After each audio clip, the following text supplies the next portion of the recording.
recording. I don't have. Yeah, it's recording. Right, Jay, we're in. We are in. So welcome everybody to my first podcast of 2021. We fucking left that bitch year behind, and it's been fucking a brilliant day already. So I'm vibing with it. I think 2021 is going to be probably equally as shit, but probably a little bit better. That's what I'm hoping for. And today I'm joined by my first guest of 2021, and not just that, it's the first podcast I filmed in. God, it's got to be a few months now. We'll get into that a bit later. But Jay did this on YouTube. I certainly did. And welcome, sir. Would you like to introduce yourself? Tell people what you do, where you are, and then we're going to dive into some conversation. Certainly will. My name's Jay. 26. Been doing bits on YouTube for a couple of years. Pissed about with cars. Don't take it too seriously. I don't know much, but I'm learning and I'm enjoying it. Sounds good, man. You also run your own podcast as well, right? I do, yeah. Shameless self-plug in the background there. So it's called Whose Round Is It? So obviously it's going to be audio as well as video. So I want to just make sure I say that for any audio listeners out there. And what do you guys cover? Because is it just you that's on that podcast? I thought it's probably you and your friends. Yeah, there's three of us. Two of my closest friends. And it's basically what you chat about with your mates in the pub. Cool. It's called Whose Round Is It? We all bring around each episode. Whoever's planned the episode, we take it in turns, do different stuff. We've done a pub quiz, tier lists, stuff like that. There's no boundaries. It's perfect. The perfect kind of podcast. Now, we did a collab in lockdown, didn't we? We did. It was a lot of fun, and I really, really enjoyed it. And it's all on your channel, so if anybody hasn't seen, I hope they will go and check it out after this. And it was a lot of fun. And how did you come up with that sort of idea? Was it off of that Quizmaster guy that was popping through YouTube? How did I come up with it? I was just thinking about ways to get people involved, and it was like the peak of the first lockdown. And I thought, what can I possibly do? I thought people are doing everything on Zoom. People are doing quizzes with their families. So I thought I'd see if I can get a couple of YouTubers involved and do sort of a pub quiz, automotive YouTuber pub quiz sort of thing. Yeah, cool, man. Cool. So I obviously know you for your cars. That's basically how I know of you, through YouTube. You had the MX-5 when I first come across you, and then we've been kind of like pals since then. What else is about Jay? Like, what else makes you you? Good question. I'm big into music. I used to make a lot of music and stuff. Do you play? Or is it like electro stuff, or what kind of vibe? Yeah, more that. Cool. I dabble with instruments, but nothing serious. Cool. But yeah, your dancey stuff. There's a couple of tracks on the channel actually that I had no video ideas for, so I thought I'll cut together a little music video for them. Oh, cool. So they're on there. But I don't really do that anymore. The computer I did that on shat itself. Oh, really? So, yeah, I lost everything and I just never picked it up again since. But I really want to. Do you think that could be something that you go back to? I'd love to, but it's so expensive. Right, okay. Like hundreds of pounds for a piece of software. Can't you get a bootleg version? I know I shouldn't be like Sammy. You know. Get one of those old LimeWire downloads on the go, mate. It'll be sound. Oh God, dial up. Yeah. So let's talk initially about YouTube, I guess, because that's obviously where we crossed over.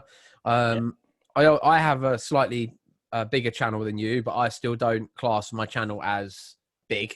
So I wondered, what made you start a YouTube channel? I want to know if you find it a struggle, if you still enjoy it as much as you did when you first picked up a camera. Because there's some stuff I want to touch on, but I don't want to jump ahead on your story. So let's start at the beginning and say, why did you first pick up a camera? Like, what made you start doing it? I've always been like the creative type, so I've always enjoyed making things and stuff like that. I think I first got a camera to do photography. I was taking pictures and stuff, just messing about, nothing serious. Going to shows and stuff like that. I thought I'm going to try and video one, and then me and my mate, one of the hosts on the podcast now, actually, this is going back a few years, but we used to fuck about making silly little videos that I hope no one ever sees. Right. Are they still on your channel? They're on a channel. Oh, okay. Put it that way. Okay. And so doing that, I thought it weren't really working because there were no structure to it and nothing like that. So I thought, why don't I just make videos about cars, combine my two things I enjoy, And then that was the start of Jaded This, I suppose. Yeah, for sure. And what is your goal for the channel? Like, is it to become a full-time YouTuber, or is it to just be able to play around in your spare time and kill some time, really? I think anyone that does YouTube would be lying if they say they didn't want it to be the job. Yeah, of course. Like if they couldn't get paid to do it, that's obviously a goal. That would be mental. But I just want to enjoy it. Mm-hmm. I just want to enjoy it. I've been on a bit of a hiatus for the last few months on YouTube. I wanted to ask you about this. So why? What made that come around? I think everything just built on top of each other. So the lockdown thing, couldn't go out, couldn't meet anyone. I couldn't go up to Tony's and work on the car. Tony's my mate who's been on the channel loads. So I couldn't go to his. He's got a big garage. Couldn't go up there and do anything. It just got really shit. And then like the whole algorithm thing where it wants you to have a video every week. But I wouldn't have a video every week, but I wanted to make good videos. But to make good videos, I wouldn't have one a week. And it all just sort of built up. And I just thought, you know what, I need to take a step back because I'm not enjoying it anymore. It's a lot, isn't it? It is. It really is. People don't realise how much it actually is, especially when I've got a full-time job, which I work all over the country for. I'm away 4 days out of 7 most weeks. Wow. So it is a lot, but I do enjoy it. So I just had to take a... Yeah, sorry, carry on. I interrupted you, sorry. I just had to take a step back and miss making videos. So I'd kind of push myself back into it. Have a different perspective on the whole thing now. So when you initially got into YouTube, did you have any YouTubers that you watched before that kind of spurred you, like your brain on to go, yo, I want to do this? Like, because my story is different to like someone that's picked it up in the last few years, I think. So yeah, there was a few, like obviously the American Boys, big TJ Hunt, Adam Elsie, all that lot. Knocking me desk, sorry. Yeah. Over here, there was yourself that I was watching. Oh, thank Jamie. You. Mr. FYD. Mr. FYD. There were Black Panther. I watched quite a bit of his stuff. Oh yeah, because he's got like a vlog channel as well now, hasn't he? Yeah. Outside of his gaming, I saw it pop up because he's got that R34 GTR, the bastard, and I was like, oh man, what a fucking. I'm not one of those guys. Much that when I see stuff pop up on YouTube that I get jealous. I like to think that I'm more of a kind of guy that's like, you know, good for you. I'm like, wow, that's fucking cool, man. Like that's so sick. And I remember watching that video he did, Black Panther. His name's Theo, right? Am I right in saying his name's Theo? So I'll be honest, I haven't watched a huge amount of his content, but I follow him on Twitter. He seems like a cool dude. Like I've watched a lot more of his car vlog stuff than his gaming stuff. But when I saw that he got that R34 and he took it to a car park and he just kind of got out of the car and was like, oh my God, like, I can't believe it. I was like, that is the feeling that we all chase, isn't it? Like, that is it, that definitely. Moment there. And I was like, man, I'm so pumped for this guy getting that car. Like, I'm so happy he's got that. Like, so happy that he gets to experience that feeling. Like, obviously, I'm human, so I obviously do get a little bit jealous occasionally sometimes, but it's not so much on things. It's like experiences that people get. Like, that's more, I'm like, what the fuck have they picked this person for this for? Do you know what I mean? Like, when you're like, this guy doesn't even know, like, what's going on, yet he's getting this insane experience. Like, that's the sort of, like, thing that I get, like, almost like, not, jealous at. I get jealous. Like, I'm like, it's all right to be a bit jealous, isn't it? It's human to be a bit jealous. Of course, you could be a bit jealous sometimes. Yeah. So who else was there? Sorry. So there's Black Panther. Sean Barrett, back when he was boosted. Watched a bit of that. Who else? I'm trying to think now. Put me on the spot. No, sorry. Well, we're on a podcast, so I'm going to ask you some questions. That is true. You do this as well, man. You should be ready for this. I know it's different though when I'm just sat here drinking beer, talking shit. Just the common names, I think. Cool. It's weird when you say that I was in that because I wouldn't put myself as one of the common names. Oh, absolutely. I wouldn't. I just wouldn't do it. Like I when I think common names, I think Jamie FYD. I think Monkey London. I think Boosted. Well, Sean Barrett when he was obviously boosted. I'd normally put Black Panther as a gaming YouTuber. I wouldn't have put him as a car YouTuber. But you know, when you're that famous anyway, when you decide to be something else, you instantly have a following. You know, that boosts you up to being above everybody else already. So I'm like I said though, I'm glad he does it. I love seeing that R34, man. Honestly, that's a dream car. So sick. Who else would I put up there from the UK? Obviously, you got Ricky now, Living Life Fast. Yeah. And Officially Gas, Jamie. He's a lovely guy as well. I've had a bit of a conversation with him. Ricky's a lovely dude. They're the go-to names, I'd say. Obviously, you got Yeah. like other ones like they branch off into different worlds like DMO, Ryan Taylor, all of that lot. They're like, and like Ali Law, like the famous UK guys. You know, like I wouldn't put myself in that bracket. They're something else. Yeah, they're crazy. Are they? crazy. Yeah, I feel like guys like them are. I'm not going to talk shit because I do watch their videos. I do enjoy their videos. It's one of those things. They're like, I know a lot of people are like, oh, they're fucking this and that and this and that. I'm like, mate, if I could do what DMO is doing, mate, and make a, he's just bought a Lamborghini Huracan Performante, dude. So it's obviously working for him. Like wow, what a whip to own. Like, so like when I see them though, I always think like they are willing to put the YouTube life and the potential to do illegal stuff to get the views online it ahead of what I would put as like real life. So like I have like always this like niggle in my head where it's like if I chase this YouTube stuff and I want to get big, there's obviously like there is formulas to making lots of noise that you can use to get your videos out there, but I have to look at it like how will this affect my reality? You know, when the cameras go off, like how will I pay my mortgage? Because my YouTube doesn't pay my mortgage. So will this affect my real job? And if I was acting up on YouTube, a lot of the clientele and customers I deal with wouldn't work with our company. So I just have to look at it like that. Like, look, I have a great life off of here. So I have to try and make my YouTube big without me potentially wrecking what we've got outside of YouTube. Because it's not just me that relies on that. Does that make sense? So 100%. So yeah, you said you took the little hiatus from it. What were the things that were really grating on you with the YouTube? Because I'm only going over this with yourself because I get a lot of messages, dude. How do I get into YouTube? You got any advice on getting into YouTube? And I tend to say, watch every YouTuber from someone with 100 subs up to 1 million subs, up to 10 million subs. Don't just watch car YouTube. Watch KSI. He's the most successful dude we've ever had out of the UK.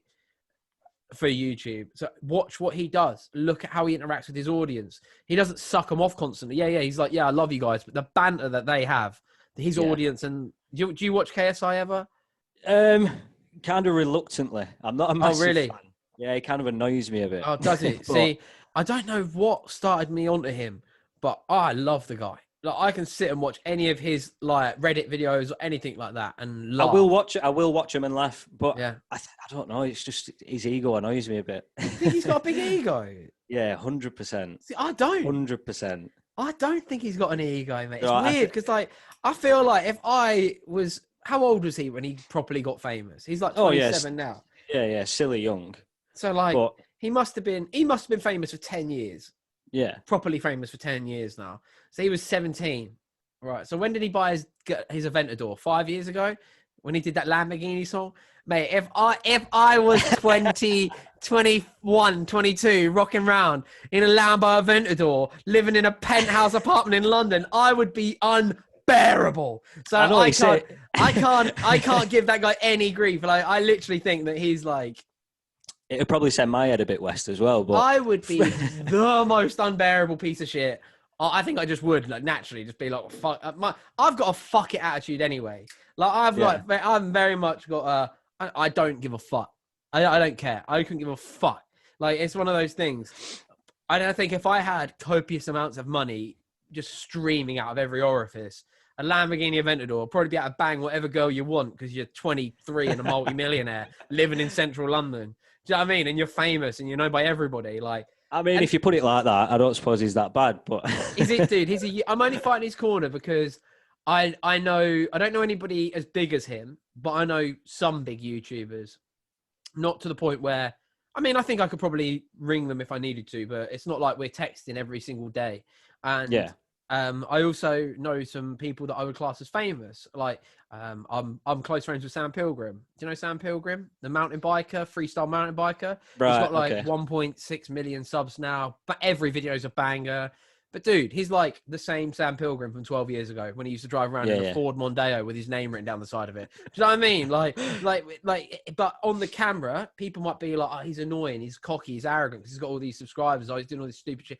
Dude, like literally, he is still the same fucking dickhead that I know from 12 years ago, and I wouldn't change him for the world. Do you know what I mean? And obviously, my fight coach, James Webb, is a professional world champion, well, ex now world champion MMA fighter in Cage Warriors. One of the loveliest guys I've got in my circle. Do you know what I mean? So like, but if you watch kind of interviews and stuff, you might think like, what is he chatting about? But like, do you know what I mean? And like in the pre run up to fights where he's like, I'm definitely going to fucking knock this guy out. I'm definitely coming home. You know, like you might look and be like, well, you're an arrogant dickhead. But then you sit with them and you train with them and you're like, yo, these guys are just the loveliest. So I always like when someone's like, oh, they're annoying, they got an ego. I'm like, do they? Because people say I have. Yeah. But I don't feel like I have at all. Like I mean, behind closed doors, I'm sure it's a very different story. But yeah. Like I say, I used to watch him all the time. I still do watch him all the time, but it's a bit of reluctance when I do. I've got to admit though, I've got YouTubers that I can't stand, like literally, and and some of them really like the Japanese car world and that, and like not living here so much, but like that are, you know, abroad or living in Japan and this, and I'm like, wow, that guy's just got such a punchable face. Do you know what I mean? And I'm like, guy, like what he's doing, like the content he's making is quality, but I cannot watch it. And I'm like, oh, maybe this is what people feel about me. Like I always bring it around. I'm like, oh, maybe people just think I'm the unbearable bit. Maybe my content is decent. It's just if I took me out and put like Peck in, maybe the channel would blow up. Do you know what I mean? I'm like, maybe it is me that people just don't vibe with. I don't know. But yeah, it's interesting you say that. But that's something that I always say, like going back to the actual subject of the question, like I say, like watch KSI, and see how successful he's been. Watch just everyone. Watch the people that have got big sub numbers but get low views, because I feel like my channel for the most part, and I'm only talking about myself again because it's a good benchmark, because we're both YouTubers, we're both at different points in our journeys with it. I might have a bigger sub count now, but it doesn't mean at the end of this year I might. Do you know what I mean? You might bang this year and all of a sudden get 100,000 subs and overtake me, and then I've seen a lot of people do that. A lot of people, because I've been doing this for so long, a lot of people have surpassed me and it's their time, and then their time's dipped off. And I think that's been a very hard thing for me to deal with. What about like for yourself? Like when you've been trying and you see maybe someone that you were on the same level with just pop, and you're like, what was that guy doing that's so different to me? Or like, that did get to me as well. That I struggled with that a bit, because I realized that there's things that I could do that would get more views and, you know, probably would boost the channel and stuff, like doing car reviews and stuff like that. But I've no interest in doing it. Well, if you have no interest in doing it, don't do it, because people can tell. You know, like people ain't stupid. It was like a catch-22. I could go out and review some cars and do what everybody else is doing, bang some views, but it sort of defeated the purpose, because I wouldn't be enjoying it. And then when I stopped doing that, because it's not what I wanted to do once I got my following, none of them would watch anyway. So I was just like, you know what? I'll just take some time off, have a little think about what I actually want to make on it, and then come back when I do. But it's the whole like clickbaity stuff. I don't want to do it. Do you know what I mean? I want a video to get views because it's a good fucking video, not because I put a big red arrow in the thumbnail and went, oh my God. Yeah. Trust me, I have this battle constantly with myself, because for a long time I tried to like with myself, I've been doing like YouTube for like I think like 10 years. I've uploaded my first video, do you know what I mean? But like wasn't strict on it until the last 4 years. I'd say the last 4 years was when I really tried. Like when me and my first major girlfriend broke up, that was when I went balls deep into YouTube. I was like, right, I want to be a YouTuber now. I would love to be able to sell more of my merch. I'd be able to get my brand name out there more. And just for me, like I said earlier, the most valuable thing of all this YouTube shit is the experiences, because I love having stories to tell. And I've been very lucky that I've had a few amazing experiences strictly from YouTube, like what my YouTube has gifted me. But I also I think what made my channel take off initially to the point where it like got noticed was when I did that Japan trip. Right. Back in 2015, because the only person that was really doing any form of videos over in Japan that I knew of was Noriyaro. But even then, I didn't know who Noriyaro was. Does that make sense? Like, but now obviously I know, and I look back and I'm like, Noriyaro was like the only guy doing it. And I literally went out there with a GoPro 3, I think it was. And I didn't have a tripod or anything. I literally had tripods in the video, but that was for my photography, because I'd gone to Japan to do photography. I was like, I'm going over to photo all of the Japanese car scene for my blog. And then I was like, well, I had this GoPro with me, and I spoke to Sam, because Sam Pilgrim. He was sponsored by GoPro, and he'd help me out, work it all out, how to work it. He'd show me how to do it all. And he was like, you should just video stuff, mate. He was like, you already do your videos in your garage. Why don't you film Japan when you go? And I was like, great. You know, like, this is just chit chat. And I was like, yeah, I plan to. Like, just little snippets, you know, like, I try and get out with the Kanjo guys if I can. That'd be insane. I don't know if I'm going to get to meet them, but I will see. Yeah. And then I went over there and was just like, I'm doing this for sure. And I filmed a vlog every day from it. And it was just for me to show me mum, because she'd ring me and she'd be like, what are you getting up to? What's the food like? What's the place like? And I was like, I'll show you. I'll go to video. And like, all these little quirky videos ended up getting over 20,000 views a video. And I got like, in 1 month, like 2,000 new subscribers. And I was like, what the fuck is going on? Like, going from like getting like 80 subs a month to getting 2,000. That was a huge leap. But obviously it dropped off because it's unsustainable. I couldn't carry it on. And the other problem was everybody else started doing YouTube. So it then makes everything a lot less special. Do you know what I mean? Like, and I was like, I just got very lucky that at that time I did something that not many people had done. And I also got the access to the Kanjo guys through my relationship with one of the guys there. So that's another thing with YouTube these days as well. There's that many people on there, and there's that many people doing the craziest things. Yeah, like unthinkable things for normal people to be able to even compete with. Yeah. So you've got to try and get something else as like a USP for your videos, rather than. I also don't want you or anybody listening to think that I'm slagging YouTube off, because I love it. I love YouTube. Oh yeah, awesome. And I also don't want anyone to be disheartened by the spectacle of like the big YouTubers. Like, let's just mention two that you're definitely going to know, and I think everyone knows of at this point, is Jake and Logan Paul. Right? They are in their own right superstars, very smart men that have managed to create this identity online. That, I mean, I can't speak much on Jake, but to me, he seems very smart. That he has got his unique selling point, that he is the villain, dude. He fucks everyone. He fucks me off. Do you know what I mean? I'll see something on Twitter and I'll be like, that fucking guy, why can't he just fuck off? Do you know what I mean? But then I like sit back and I look at it as like a business point, and I'm like, well, he's got me talking about him.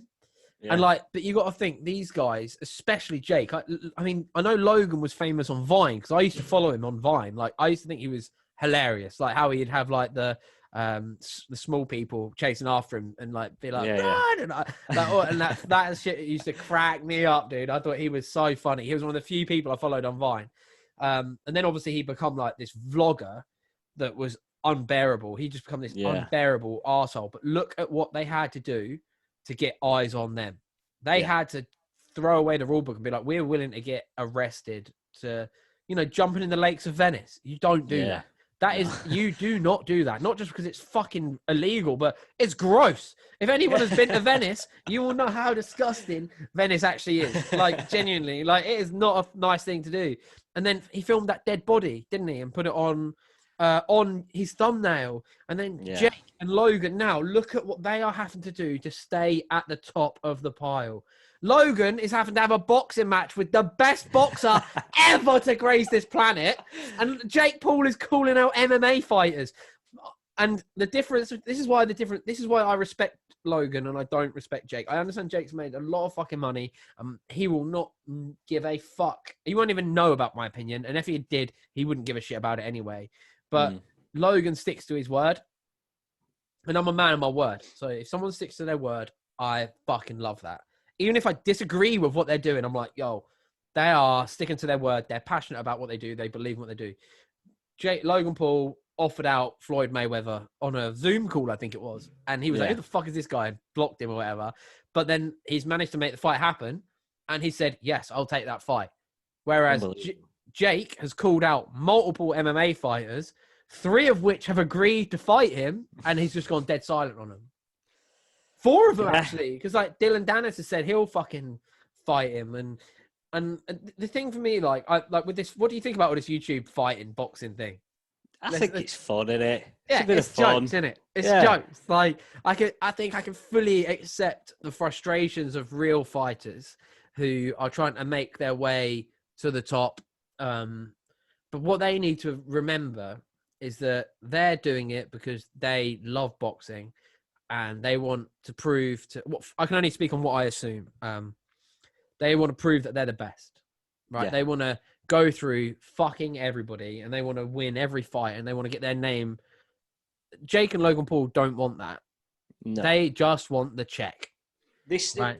What they're doing is like me and you going to your local boxing club once a week. Yeah, well, it's a hobby for them. It's a very well-paid hobby for them. The difference, no, I wouldn't agree with that because these guys, you have to remember, are multi-millionaires that don't have to work.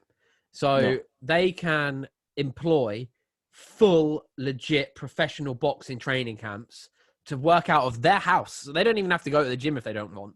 Yeah, that's what I mean. Though. So for like, I want to get into boxing, I'll go to the local boxing gym. What would it be more like? I want to get into boxing, I'll fight Floyd Mayweather. Yeah.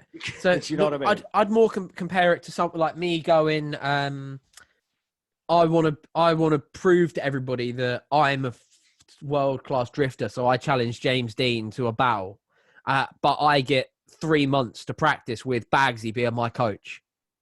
Right, Does that make sense? Yeah, so you're challenging someone that is an expert in a field and you're going, watch me become an expert real quick. But then I'm talking big about beating James Dean, but then I go to you, hey, Jay, do you want to have a battle? And you're like, I've never done a drift before. I'm like, we'll practice for 3 weeks and then we'll have a battle. And then I beat you because I've been doing drifting for 3 years and you've been doing it for 3 weeks. And then I'm like, fuck yeah, everybody watch me just destroy him. Yeah, look at how fucking good I am. James Dean, I'm coming for you. Shanahan's, I'm coming for you. And you're like, yo, stay in your lane, dude. Like, just calm down. Chill. Yeah, but they can't chill because that's how they sell themselves. So I'm just trying to just get across to people like where I am, where we all are, is a different level to where they are because they are within their own rights. Some of the most famous people on the planet at the moment, they've created that for themselves, no matter whether we agree or disagree with how they've got there. And money goes to them because of the position they're in. You know, like have you seen the, do you keep up with much YouTube news or are you really only involved in the car side of stuff? No, I do watch quite a bit.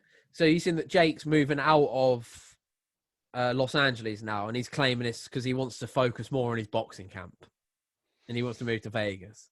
It's definitely because Biden's implementing massive tax-rich things in LA, but he gets to sell it. The beautiful thing with YouTube, and this goes out to everyone listening, whether you're a viewer, whether you are a YouTuber, whether you're big, famous, whether you're small and new, okay? The beautiful thing about YouTube is you have a little window on the internet to where you can fill it however you want, right? Within reason. You can't post, sex and shit on YouTube, but that's what OnlyFans is for. You can't fucking, do post illegal stuff. That's what fucking Live Leak is for, whatever the fuck that website is. You know what I mean? Like, so like YouTube is like this place where for me, I get to go and film vlogs on my cars. I get to do these car reviews, which I've been hot and cold on, but I think being honest out in the public eye and with you and whatever on the podcast is that I go in a bit hot and cold on them because I would love to be recognized as a driver before anything else. Yeah. Right. But I also understand you can't be recognized as a driver if you can't fucking drive. Right. So I've been struggling with the driving side of stuff because all of my cars have been in bits, all of them. And I couldn't take the M3 to track days because it's one, too loud. I put that silly loud exhaust on it. And number two, it was just not the car I wanted to use because it was just too expensive to maintain as that vehicle for me. I couldn't do it. So now going into 2021, I'm a bit excited because I've finally got my Civic working so I can get out on track days and it's good now. I've got my drift car almost finished. I've got my BMW drift car finished. I've been setting things up in the background as well. So like, the drifting, have you ever, do you know much about drifting at all? Or are you new to all of that? Not the ins and outs, no. Okay, so in simple terms, the current BDC champion, I've been talking to him a lot. Like, we've been really getting on, and we've had a guy in the drift scene fuck us both over. So we've been able to bond over that. Does that make sense? And like, we're like, mutual all right, cool. Fuckery. Yeah. And then it was just like, well, fuck it. Do you want to go and drive together? And I'm obviously not going to turn down driving with the best British driver that's currently in the country. Yeah. He won the BDC. he gets that, like that title. He is the BDT champion. So I am soon going to get to go and practice my driving with a champion drifter. And this is how I try and surround myself with greatness, because then you get from that, and you get advice, and you get to be around someone that is just fantastic. Like I said, one of my best mates, Sam Pilgrim, is one of the most amazing freestyle mountain biker entertainers in the world now. Like, he's incredible. My fight coach, James Webb, my jiu-jitsu class that I go to as often as I can. It's not as much as I want. 2021 is that goal to get better at jiu-jitsu. Is a guy called Taylor Perman, I believe his last name is. He's called Taylor Raid on Instagram. Taylor Perman, I think his name is pronounced. And he is a black belt champion jiu-jitsu artist. Mate, he is one of the best in the country, in my opinion, and he is terrifying, mate. Like, what? Do you know much about fighting or anything like that at all? Are you into anything like that? Like, I'll watch it, but I'm not. So have you ever participated in it at all or anything? Oh man, you should. It opens up a whole new world, dude. Because like, I tell you what, yeah, if you think someone's got a big ego, you should go. I think you should go to a jiu-jitsu class. Yeah, they'll walk in. Up here, I don't know if it's down your way as well, but there's like a charity boxing event. Okay. What's it called? I think white collar boxing or something. Okay, like yeah, I think we have some stuff like that around here. Yeah, you sign up, you get like 3 weeks of training, and then they match you up with someone from like a neighbouring town. Okay.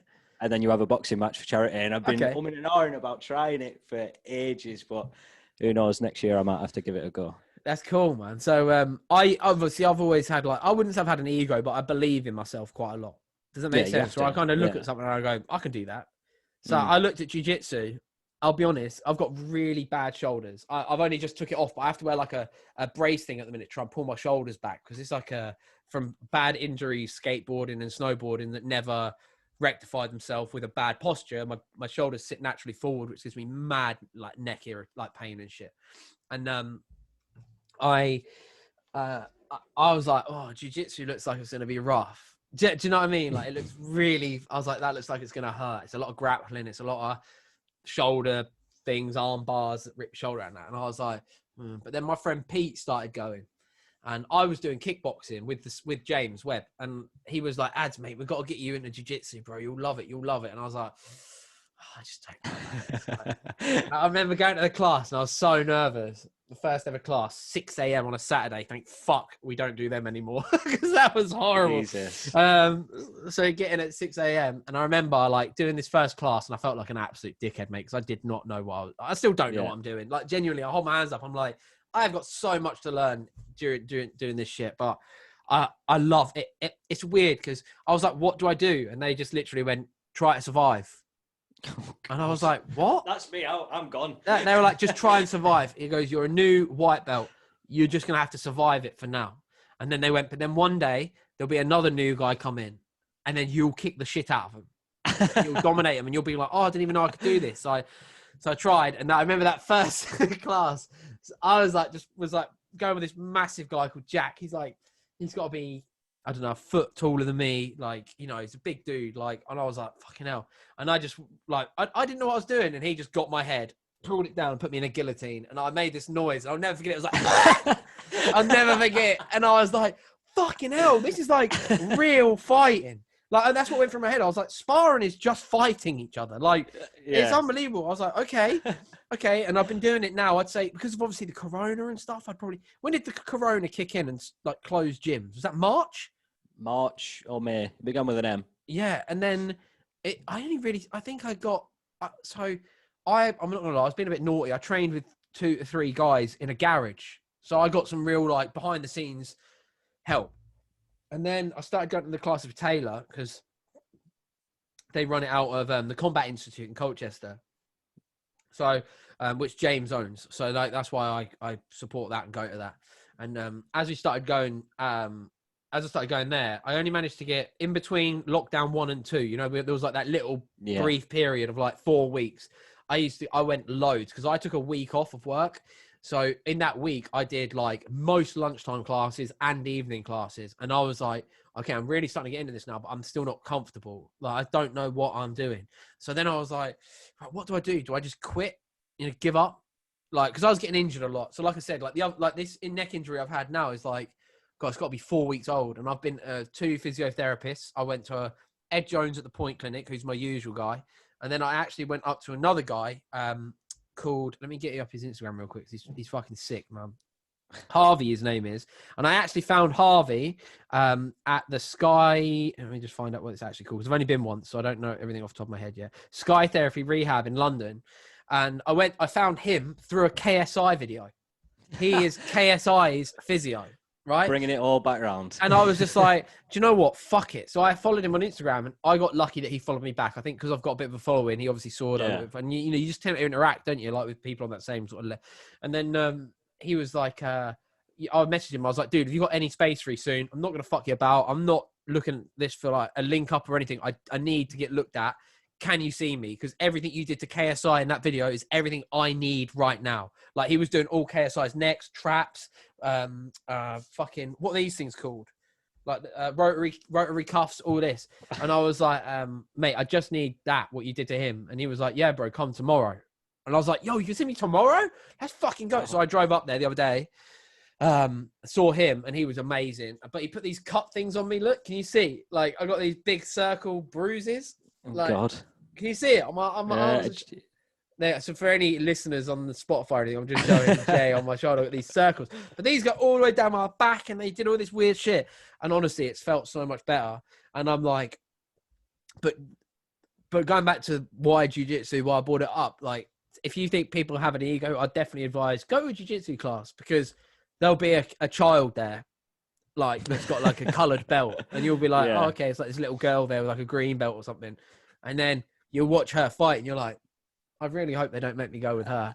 Like, wow, she looks like she will destroy me. And it's like, because it's one of those technique-based things that once you understand it, you can implement it and practice and drills. And I when you go and there's a guy there that would be half your size that then just decimates you, you're like, oh, I am fucking nothing. Do you know what I mean? Like, and I think that's what really got me into it. And it's the community side of it and everything like that, and the spirit of it. And I love it. You know, it's like one of those things where since I've been injured again, and I obviously can't do any classes now, we're back in tier 4. I've been reading about it almost every day, and I'm like watching a load of YouTube videos on it just to keep my brain fresh with it all and that, because I'd love to carry it on. So yeah. I do want to find something like that for this year now, not next year. But I started attempting to go running. Okay.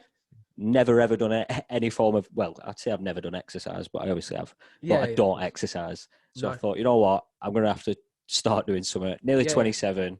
I'll regret it in 10 years if I don't. Yeah, of course. So I thought, you know what? I'm going to start going running. So I'll hopefully try and keep that going for the rest of the year. Cool. How far are you running at the minute? Not very. Not very, no. Like a mile and a half.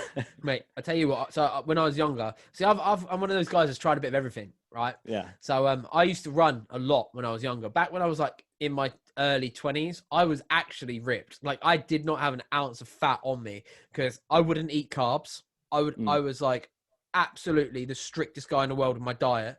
I go to the gym 5 to 7 times a week.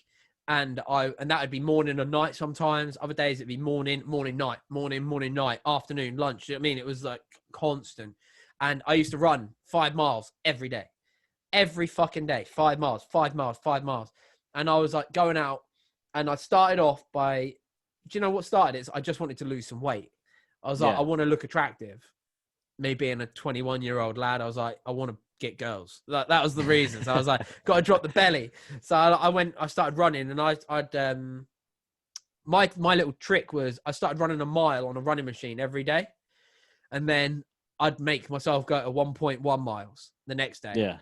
And then 1.15 miles the next day. Not much. It was little tiny thing. But by then I was like, I'm running 3 miles now on a running machine. So let's fucking run outside. And I was like, fucking hell, running outside is way harder than a running machine. Let's go back to 2 miles. And they go back to 3 miles. And like that. And I tell you what, that become part of like something that I really miss doing now.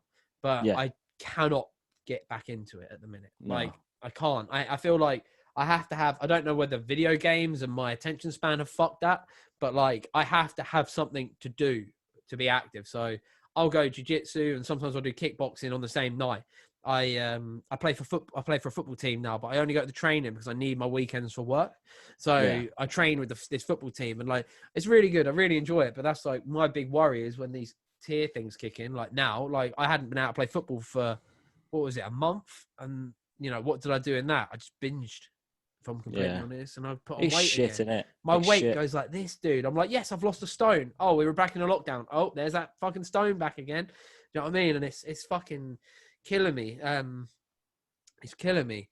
So we've spoke about YouTube, but we've spoke a lot of negativity about YouTube. Tell me some positive stuff that's come from YouTube for you, because like I said, it's not all bad, but I feel like a lot of us whinge a lot because we all want to be more successful on there than we are. Yeah. That's like the reality of it, isn't it? That's like it, I whinge about YouTube because I'm not getting as many views as I want. Yeah. The people that I've met some quality people through YouTube. Like you say, self-experiences. Thank you. I ended up, where were it? I think it was Alton Park, possibly. I ended up commentating on like a Gymkhana event. What, they come to you and ask you to do that? How did it work? I can't remember how it came to it, but yeah, pretty much they messaged me saying, we've got an event here this weekend. Come and have a go. Cool. I'm like, oh, shit. Well, I'm glad you agree that the experiences really do count for something. But so how did that event unfold for you? Did you enjoy it? Was it exciting? No, oh, really? One of the other reasons why I wanted to start YouTube in the first place, because I'd never the most confident kid growing up. So I thought, I'm going to put myself out there. When I'm with my friends and family and stuff, I'm the most outgoing person in the world. But I don't know, I'd just go into some sort of shell when there was someone I didn't know or anything like that. So I thought, I'm going to put myself out there, hopefully gain more confidence and just go for it and see what happens. So when they asked me if I wanted to do that, I've like, you know, these things, just say yes to every opportunity you get and all that stuff. I thought, you know what, fuck it. Yeah, I'll give it a go. Mm-hmm. So difficult. Really? So difficult. Yeah. It's just weird because it was literally like 2 days before they asked me to do it. So I had to like try and research all these drivers and what cars they had and the rules of the race and everything else. And then there's only so many times you can say like, and he's swung it round that cone. Do you know what I mean? So it's like, it's a lot harder than it looks commentating on something like that. But I'm glad I did it. I got to sit in a new Supra while I was there. So. Oh, really? That's brilliant. What was you've got to have had like a favorite? Was that your favorite experience that's come through YouTube? I think it'd be more personal experience, like Turbo in the MX-5. That was like, because we did it all through summer, the wrong time to build a car, I know, but that was actually a sponsor as well. Oh, really? Which was mental because I had like 200 subs at the time. So like, do you want this turbo kit? We'll give you the kit. You just, you know, pay for mapping and some other stuff. Who was that? Malian. I've not yeah. heard. They make exhausts and stuff, and they started doing turbo kits for MX-5s and stuff like that. God, that's like a dream setup. That is like mental. So that happened, and then it was just me and a couple of my mates in the garage all summer, just building a car. And it was just so sick. It creates the best memories. Yeah, 100%. The best memories. These songs that will come on now that was like big at the time, and we'd obviously have the radio on, and like just hearing that song, it's like, I need to build another car. Yeah. Quality experiences. Yeah, that's great. What started your love affair with cars? I think it's a similar story to everyone else, really. Family. Okay.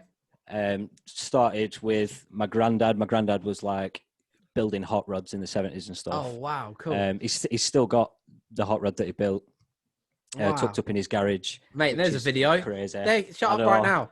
Get your cameras charged. And when you, what tier are you in for this lockdown? 4. You're a 4 as well. Okay, so once this all calms down a bit, get your granddad in front of that car and tell some stories with him, man. I've been meaning to because I did the video where I went and shown him the MX-5 because obviously growing up, hearing stories about him and the cars that he's built, I thought, you know what, I've built a car now. I'm going to go and show my fucking granddad. It's going to be sick. Yeah. And after that video, everyone were commenting and like about my granddad and stuff. So like, I really want to do an interview with him. Definitely. And just listen to some stories.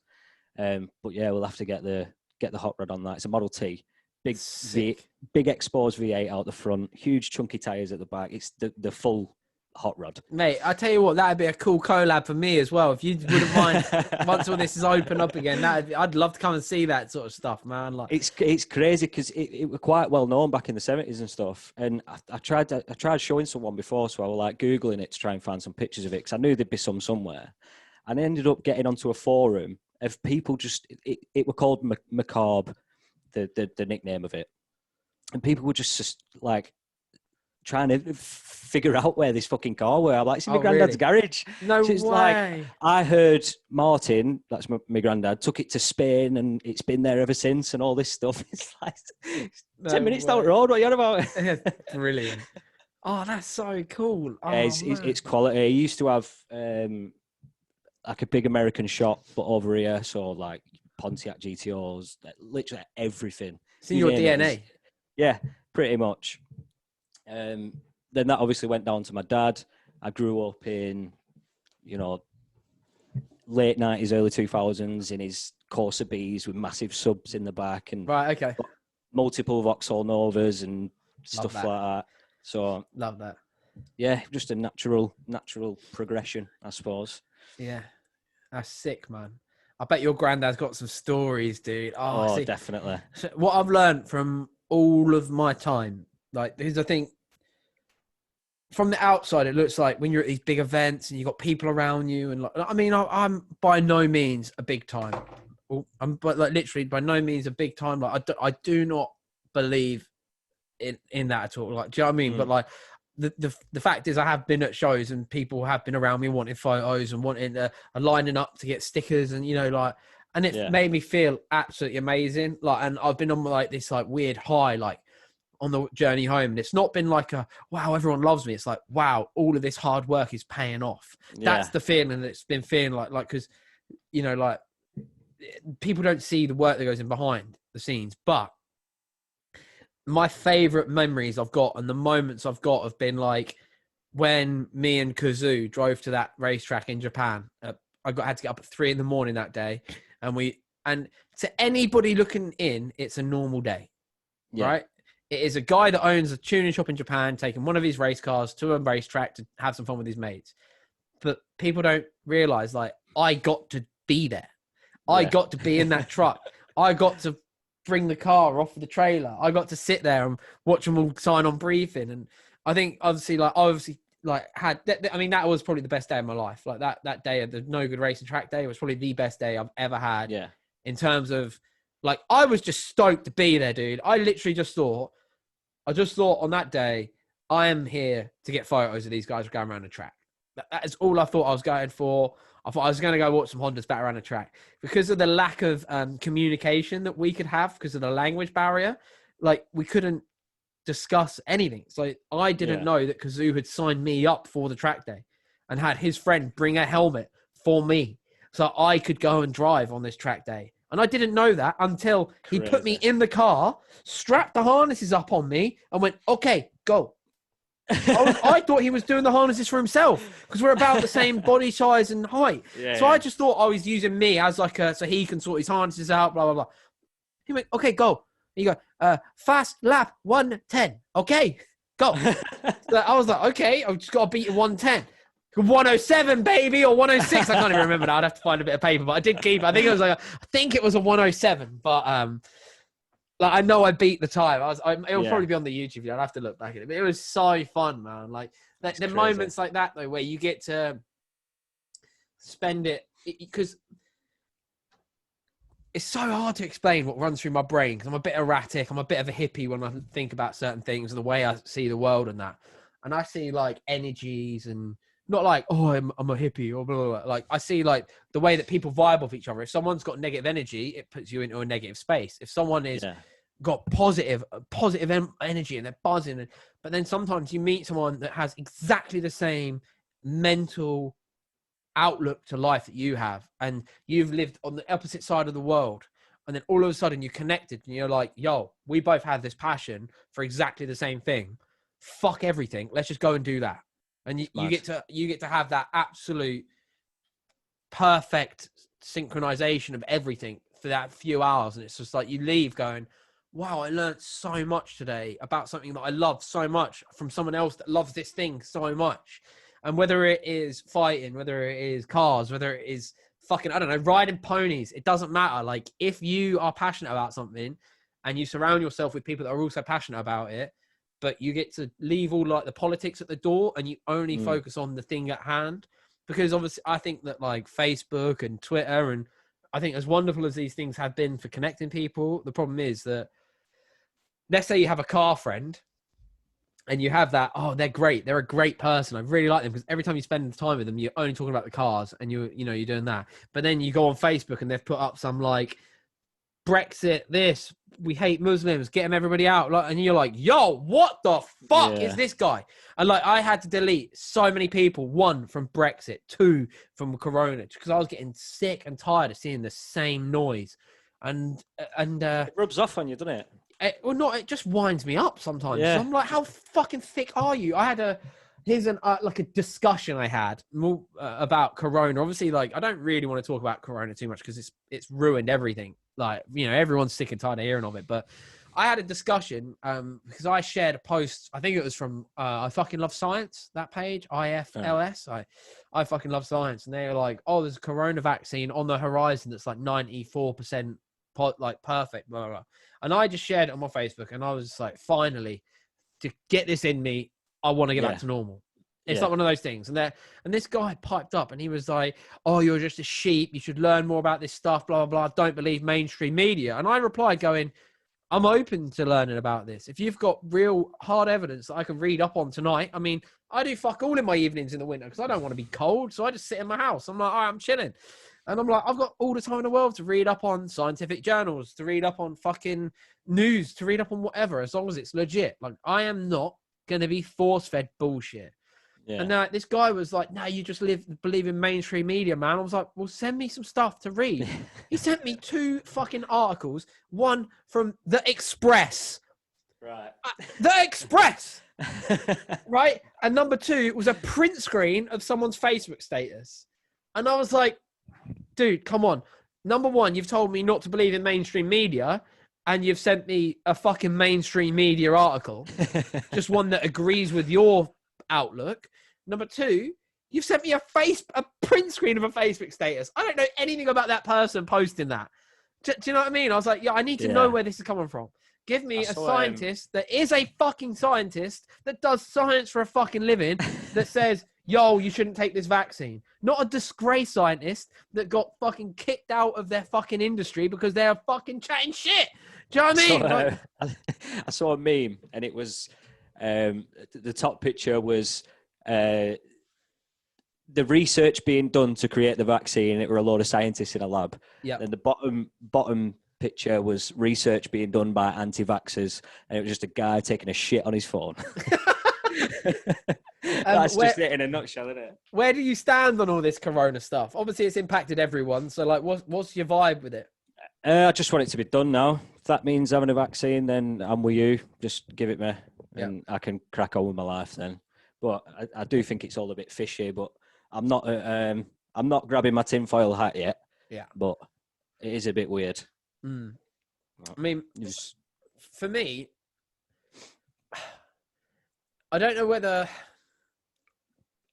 old Boris, because he finally got in, he finally got his way. The Conservative Party finally have their way of actually having power for a change, instead of it being like them not in power or a split government, whatever what's it called when is it called a split coalition? Hung parliament, right? That's what it's called, right? Where it's like coalition government. Yeah. So where nothing can get done. That's not good for anybody.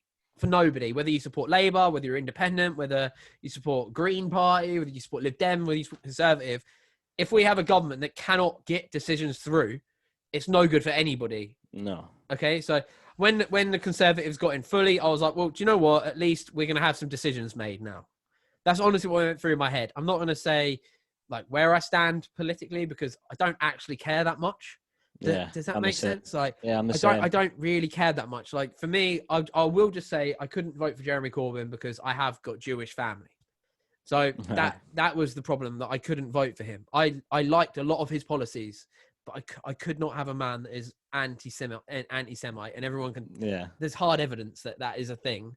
I couldn't vote for him. Do you know what I mean? Like, I was like, for fuck's sake, like, because I don't really know. I've kind of lost track with the politics after the last little while. Do you know what I mean? Like, just because I don't care anymore. I don't care. Like, I genuinely don't give a fuck. So I don't know, like, what this Keir Starmer, is that his name? Now runs the Labour Party. I don't know what he stands for. I don't know what his background's like, but we'll wait and see, you know? Like, yeah. But I don't know whether Boris was just trying to, like, win everybody over, and he didn't want to shut the country down because obviously we were doing quite well economically. And it's like, well, we shut this government, you know, shut everything down. And he did that initial lockdown that everyone abided by, right? Everyone took that first lockdown seriously. For the most part, if you were meeting up with people were frowning. But we've got to the point now where people are sick of it. But the problem is now is when we probably should be locking down the hardest and just be like, 1 month, let's fucking cut it out. 1 month. Did a 2020 review podcast the other day. Okay. And I was saying that it's just the way that they're going about it is we've got these lockdowns and systems and all this stuff, which is fine. Yeah, cool. But every time they try and ease it, they act surprised when cases go up. Oh. Obviously, cases are going to go up. Yeah. Straight back into a lockdown again. So it's like, we're never going to end. I'm losing it. In my opinion, anyway. I'm not discrediting. Have you got me? Yep. You're back. There you go. Yeah. You're there. The way I see it now is Oh no, you're gone again. Just need to rip it off and deal with whatever happens. Hang on. Oh dear. Hang on. Is it my end bugging out or yours? I'm not sure, to be honest. Well, let's just talk again for a second and see what happens. Okay, start. Oh no, I'm losing you. No. We'll give it a second. Right. We'll give it a second. I would say we'll go to an ad break, but I don't know how to put ad breaks on these at the minute. So go 621.com and buy some car parts and shit. I don't know. Right, let's try it again. So try it again. Yeah. I think we're at the point now where we just need to rip the plaster off and deal with the consequences. If someone's worried about it, if someone's scared, if someone's deemed as vulnerable, stay at home. You know what I mean? Nothing's stopping you from doing that. But for the people that do want to carry on and live their life and aware of the risks, why should they not be allowed to do that? I think there has to be ways around it. One idea I had that I spoke to my mum about, I said I would quite happily sign a bit of paper, like a contract that says if I go out and I go to my fight club and I go to the gym and I go and I have my friends round and I want to go and carry on my existence because I'm a 31-year-old man that's healthy, apart from being a little bit overweight at the moment. But that is something I tend to address. I get to a point where I'm like, yeah, okay, I need to get fit again. All right, let's sort my diet out, blah, blah, blah. Right. So other than being a little bit overweight, I'm not a risk. Right. So my dad is 68. Like my granddad is 86, I think. Like he's old. Yeah. Do you know what I mean? Like, so if I could sign a bit of paper that says I wouldn't go anywhere near my dad, I would stay away from the office, I wouldn't go near my granddad until there is a vaccine, I would self-isolate and I'd only surround myself with people that I also have signed this bit of paper and we all are aware of the risks. I said to my mum, that could be something. But I was like, well, then it's just so hard to make everyone happy. Then I feel bad Never ever for Boris. Make everyone happy. No, I do. I feel bad for him because he is really had the hardest thing that anyone's had to deal with for nearly 100 years other than world wars. Like, you know, this pandemic has really been a difficult one. And I hope that he can, once this vaccine is out and we can go back to a normal way of life, I hope he does manage to succeed. Not because I'm vote Conservative and I'm a Tory and all this, but like, I just want the best for the country and I want the best for everyone. That you know, like there has to be a way that we can all succeed in this world. Like it doesn't have to be an us and them type thing. Like, no, you know, I don't support a political party like I support Arsenal. Do you know what I mean? Like if you said to me, if you support Tottenham tomorrow, the world will be a better place, I'd tell you to go fuck yourself and that I'm happy to live in a shit world because I'm wearing an Arsenal badge and not Tottenham. Right? But if you said to me, and it was proof that it would work, that look, if you vote for Labour tomorrow in the next election and businesses will succeed and kids will grow up and knife crime will drop and we won't go to war anymore and the defense budget can be dropped a bit and put back into the public sector, blah, blah, blah, I'd fucking vote for him. But all right, that sounds good. That sounds fucking good. Let's do that. But no one offers that. Do you know what I mean? No one offers that sort of shit. No one promises anything. Like, the fact that we've even had situations like Grenfell happen in the last few years shows me how fucked this whole, and that still hasn't been sorted. Isn't that? Shit. It's just overlooked, mate. And it's like, why is no one helping these fucking people? Like, do you know what I mean? Like, this is what I hate paying tax to sometimes. Like, but then other ways around, I see it like one thing I don't think many people really were aware of. But I mean, like, because everyone was slagging Boris off at the start and the Conservatives off at the start, but like, they saved my company, dude. Like at the start of this lockdown, and I was like, 621's going to have to just shut for the year. Because I have 2 jobs. I have 621 and I work for Ivell, my family company. Ivell is the successful business, whereas 621 is up and down. I get out of it what I put into it. And I just wasn't putting anything in because I was like, well, I want to focus on this other stuff. I want to do more YouTube than I do want to do working on a website. That was at the start of the year. That was the mindset I had. And when the government started shutting everything and like everyone was like, well, I haven't got a job. I'm on furlough. I was like, I'm in real trouble here. Like, that's honestly what I thought. I was like, why would anyone buy a t-shirt during the pandemic when they got to buy food? Do you know what I mean? And toilet paper and shit like that. Like, and that's what I started panicking. And then I saw sales drop and I was like, oh God. But then Boris did that 10 grand for businesses. Did you know about this? I knew there was something that he put in place, but yeah. So businesses got £10,000. There you go. Yeah. And I was like, holy fuck. I can float this company now just off of this money. And I was like, that's fucking amazing. All right, the government haven't done everything great. That Eat Out to Help Out scheme has to be the most retarded idea I've ever fucking heard of. And how they have to be smart people in the government. You'd think so. They have to be smart. But what I've learned is smart people aren't fucking, they don't have common sense. They're book smart. They can read a book. They can pass an exam. Look at the numbers and but look, this will get the economy back. What I thought was weird was that you have half your money off if you eat in the restaurant with other people, but you don't get half your money off if you get a takeout. I was like, surely it'd have been more sensible to be like, just half everyone's money for a takeout. Go to your fucking home. Yeah. Surely, right?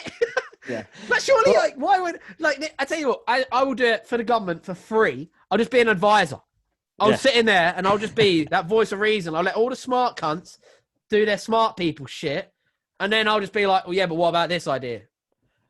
And then they all go, oh, yeah. How about, instead of eating out to help out, it's take out to help out. That's another thing, though, with, how long do they let it go on for? Because, when you said where you got the small businesses and stuff like that, got the grant and stuff. But that ain't happening again.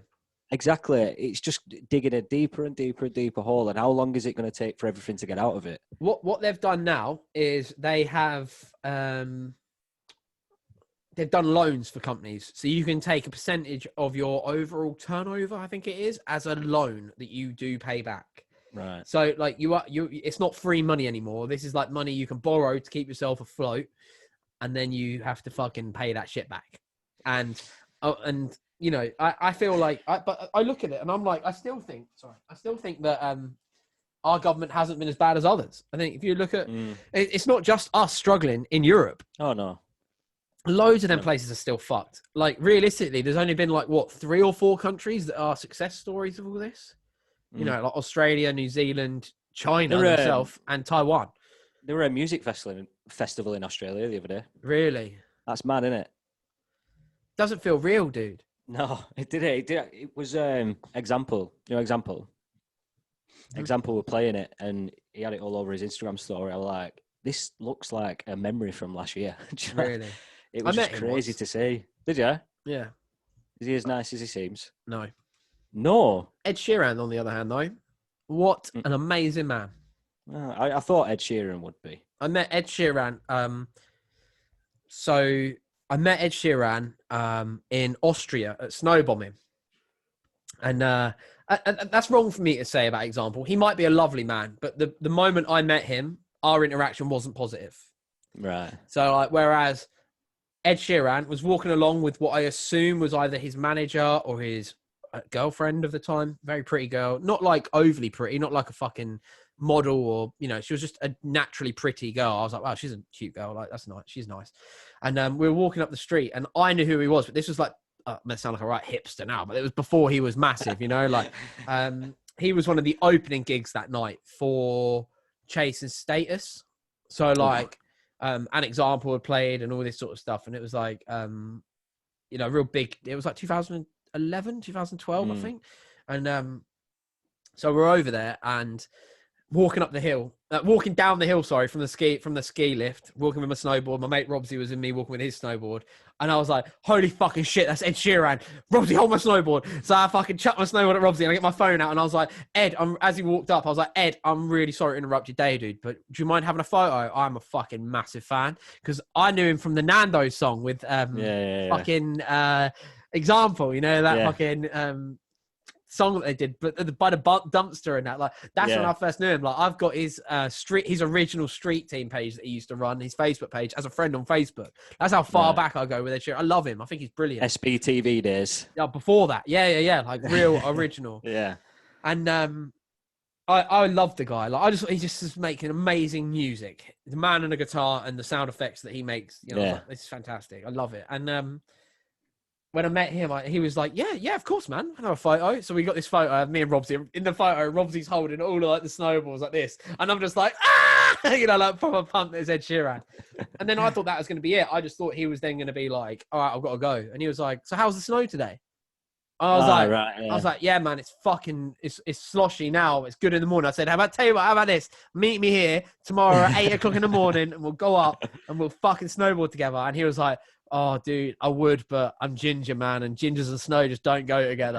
And he was like, I just don't do it, man. I'm just here for the music. He was like, but then we chatted for about 20 minutes, just general chit chat. And then I was like, look, sorry that we've taken so much of your day up, man. This has been amazing for me. Like, I'm such a big fan. And he was like, if you don't mind, like, I'm opening tonight at 9 o'clock on the main hall. And I was like, dude, I've literally only come to this show to see you. He was like, oh, that's fucking amazing. He was like, this is so crazy that you've come here to see me. I was like, honestly, I'm a fucking huge fan, dude. Like, I will be front and center. And I've got all the videos saved on an old hard drive of us being front row. There was maybe 100 people in this room watching Ed Sheeran. And it was just like one of them memories, because I went with my whole family and like my whole local, like, close-knit family thing. So it was like a good 20 of us that went to Ed Sheeran at Wembley last year, was it, or 2018, when he did that big old Wembley sellout I know tour. what you mean, yeah. And I can remember, I just looked around because we were sat in like the centre bit. I remember looking around, seeing Wembley Stadium just full of people, and I was like, this is his third night here selling this shit out. And I was like, and I met that cunt when he couldn't even get 100 people into a fucking room. Do you know what I mean? And it was just like one of these things. I was just so proud of this guy. Like, I don't know him at all. Like, we met, we had a handshake, we were like, had a photo and had a conversation, but like, just to be like, right, 8 years ago I bumped into him and he was a nobody in reality, in the terms of the world. Like, no one gave a shit about him, and now he is selling out Wembley fucking Stadium for 5 nights, whatever it was, on the trot, and they had to add an extra date in to kick. And I was just like, mental.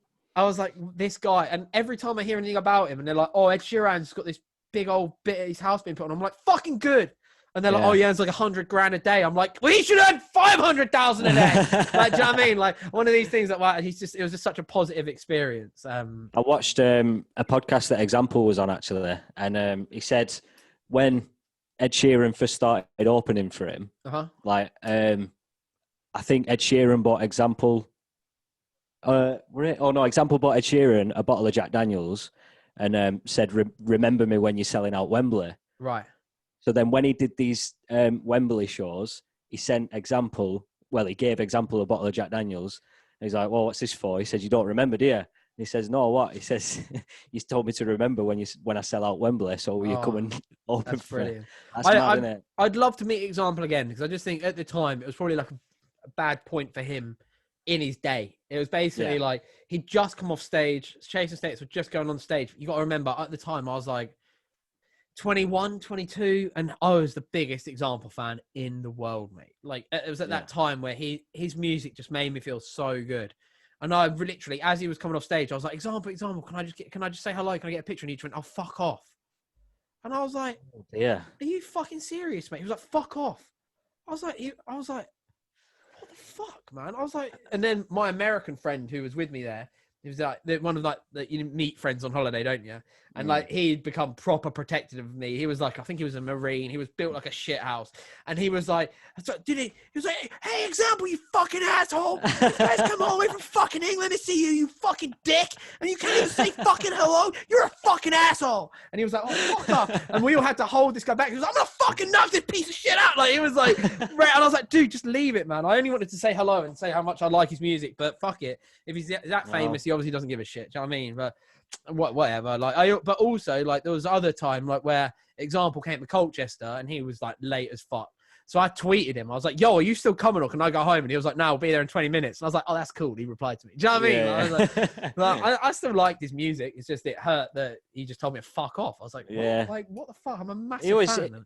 He always does cool stuff on Instagram for his fans and stuff. Well, it looks like it anyway. Like people message him saying, "Oh, we wanted to come to your gig, but we can't make it for whatever reason." Yeah. He's like, "Oh, there's 2 VIP tickets for my next gig. Don't worry about it." Stuff like that. Yeah. Well, that maybe like I said, maybe the thing is, long time ago. It is a long time ago. And you also, what I've realised is, like people might have met me, and like I'm a nobody, like I say, but like people might have met me at a car show and been like, "Well, he was a bit off. He was a bit of a dick." But I might have just fucking had an argument with my girlfriend at the time, or like you know, been broken up with, or fucking seen a girl that I fancy and now she's with someone else. I'm like, oh fuck, bad. Do you know what I mean? You never know what's going on with someone. So like, you know, even though I didn't have a positive first experience with him, I wouldn't ever say that he's not a nice dude. Like I just didn't have a great encounter with him when I met him. But like I said, it was a fucking long time ago. But I stopped following him after that. Do you know what I mean? I was like, fuck it, I'm not gonna, you know, listen or follow you. I don't follow him anymore. You know, like, you know, it's just like one of those things. But have you met anybody famous that disappointed you along the way, or?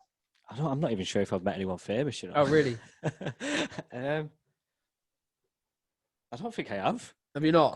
Quite a sheltered life. Yeah. Where is it you live? Because you're up north, aren't you? Yeah. So I'm from like Burnley way, so about 40 minutes north of Manchester. Okay. And do you like it there? Yeah, it's all right. I mean, it's pretty good for content because you've got some amazing views around your way. Yeah, if I jump in the car 10 minutes away, I've got some nice countryside and hills and stuff. So, and then the Peak District is within an hour. Oh, so. Lucky bastard! Lakes as well is within an hour. Oh, it's unreal. I stayed at the Lake District earlier this year on my way back from Scotland, the Scottish Highlands. I pulled into the Lake District. I think it was Lake District, and got like a hotel there and stuff. It's on Forza Horizon 4. Yeah. Is that Lake District? Yeah. Because you can literally on that game drive to the point I stay at. You can drive to the lake bit. That's all the same on that game. It's Ambleside. Ambleside. Is that a place? So I think it sounds about right. Yeah. That stayed there. So it's a beautiful area you've got. But let's talk cars for a bit. So we've spoken about a lot of random stuff. I think we've been on for over an hour and we haven't really spoken about cars. So we haven't. What is your current lineup? Current lineup consists of one. It's a 2004 Subaru WRX. So did you sell your Yaris to get that then? The Yaris was intended to be a stopgap between the MX-5 and whatever I got after it. Right, okay. Sorry, my little heater on my feet. I'm absolutely freezing in here. Yeah, so, yeah. I ended up having the Yaris for like 3 weeks. Is that it? Yeah, I didn't expect to find something so quick. Right. So once I found the Scoob, then I had no need for the Yaris. But looking back, I wish I'd have kept it really because it didn't really cost much to have, and it was a sick little car. They're good, aren't they? Yeah, they're good. I'd have loved to have done like a little budget track car out of it or something. But you live and you learn. It's the future, man. There's always the future. Yeah. So you've got the Subaru now. What are the plans for that beast? The initial plans were to get into the 300s, which I still want to do at some point. I just need to get back into mods again. I've started doing little bits, but I think I want to get it looking how I want it looking and then start making more boost. Yeah. Cool. What's it run now? Standard, they're about 227, 226, something like that. The WRXs. So they're pokey, but not Yeah, crazy. but I'm not convinced that it is standard. It feels Right. faster than a standard car should. Okay. So I think it's been messed about with in its past. So I need to take it to a specialist and see what's been done to it. There's a blow off valve on it. The clutch is very bitey. Right. Okay. So I suspect there's been a better clutch in it An at some upgraded point. clutch in it. Yeah. Yeah. Cool. So what do you think would end up replacing that? Like, what's the dream? What's your dream cars? What would be your end goal? Let's say tomorrow your YouTube takes off and you get a bunch of money to go and spend on a big car. If I could just walk anywhere and buy one, I'd probably get a Mark V Supra. Is that the new one? Is that what a Mark V? Yeah. Big fan then. Yeah. It's a BMW. You driven one? BMW. I haven't driven one, no. I wish I'd fucking driven one. Like I said, I sat in one at that track, and that convinced me. But I like the look of them since they were like first showing them, and then everyone crying that it's a BMW. Yeah. Like, I'm not bothered. BMW make unbelievable 6-cylinder engines. So what's so bad about that? I just love them. I just think it'd be the ultimate daily pot about car. I haven't driven a standard one, but I have driven a Volv's 550 brake thing, and it was perfect. Yeah, it was brilliant. And I think the only thing it was missing, and I don't think I even want to say missing, because I was having this conversation the other day. So let's talk about this Supra for a minute, because this could make an interesting little segment, I think, because I am a BMW fanboy, as you can probably tell. I drive daily a BMW X5. In my garage, I have a limited edition BMW M3. And then in my drift garage, I have a 325 powered E36 skid car. I love BMWs. I also love Japanese cars a lot. I've had a lot of Japanese import cars. I've been very lucky. The catalogue I've got, for what I've had in my past, and the dream cars I have are all straight out of the JDM catalogue as well. I have a wide brain reach when it comes to vehicles. I'm not pigeonholed. A lot of people see me as the Honda guy. I fully understand why, but I like a lot of cars. Like, for instance, when I was younger and I used to post about my Civic all the time, my first YouTube videos, my daily driver was an E92 BMW 325. Does that make sense? Like, I love him. So when I found out that Toyota and BMW were collabing on the new Supra, I was excited for it. I was like, fuck, like, this is good. Like, it's better than them teaming up with like fucking Renault or something. Do you know what I mean? Like, this is cool. Like, this is a fucking good thing. Not that it would be a bad thing. I think Renault makes some great little sports cars. But I'm just saying, like, in terms of like a mid-range, fucking fast mid-range car, I'd say BMW, because that's what they fucking make. The M cars are sick. BMW M2, what a fucking car. Do you know what I mean? Like, the cars that they make are insane. And I see a lot of the negativity as well. But when I got to drive it, I went into it and I was like, let's just be rational on this. So I was driving it along, drove it for about an hour and 20 minutes, and it's so fucking fast. When they put this new turbo and this map on it, fuck me. It sounded amazing, and the interior was fucking cool, man. It was because of the way it looks as well, and it was lowered on wheels, mate. What a machine. I love it. But I'd love to get Black Panther in this conversation with you as well, like to get him on here at some point. I don't know how. I've only ever had one interaction with him on Instagram, and he did reply. No, not Instagram, sorry, on Twitter, and he did reply. Seems nice, but like, I don't think he cares who I am, sort of thing. So it's hard to get in touch, but I know he had one and he's already sold it, and he wasn't that positive about it, was he? But I don't know why, and I'd love to have that conversation with him and find out what he didn't like about it and stuff. But for my experience with the new Supra was fucking awesome. So I think that's a really cool shout that you say that, because, at the end of the day, there's probably a lot of cross-contamination goes on in the car world that we don't know about as well. Oh, you know what I mean? unbelievably. Like, Tony, my mate who do the videos with Tony, he's an MOT tester by day. Okay. And some of the stuff that he tells me, I can't think of anything off the top of my head now, but there'll be like a certain car and there'll be a Renault badge on the engine, but it's a Mitsubishi or something daft. Yeah. You know what I mean? And there's so much that you wouldn't even think. It's mental. Yeah, I think Mitsubishi, I mean, I might be wrong here. I think Honda use Mitsubishi turbos on the new K20. Right. On the new Type R. Do you know what I mean? So they are all helping each other out. Because why wouldn't they? Do you know what I mean? Yeah. Like, you scratch my back, I'll scratch yours. Like, Yeah, definitely. Okay, like, all right, I get that. Like, people were pissed about the Supra not being a Toyota only car, but I think people didn't know at the time that they were making the GR Yaris. Yeah, that was what they were invested in. That was what they were fucking all in on. They were like, this car. And the thing is, Toyota now have an owner, Mr. Toyota. He is a motorsport guy. Like, he loves rally. And that is why he was like, Toyota have to have their own marquee car, and he chose the GR Yaris.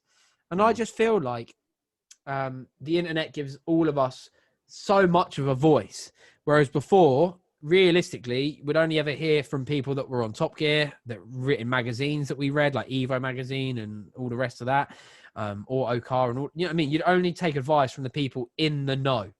Right? Yeah. Now you can click on YouTube and you can find me driving a 550 brake Supra, you know, and you get my opinion on it as well. Like, who the fuck am I?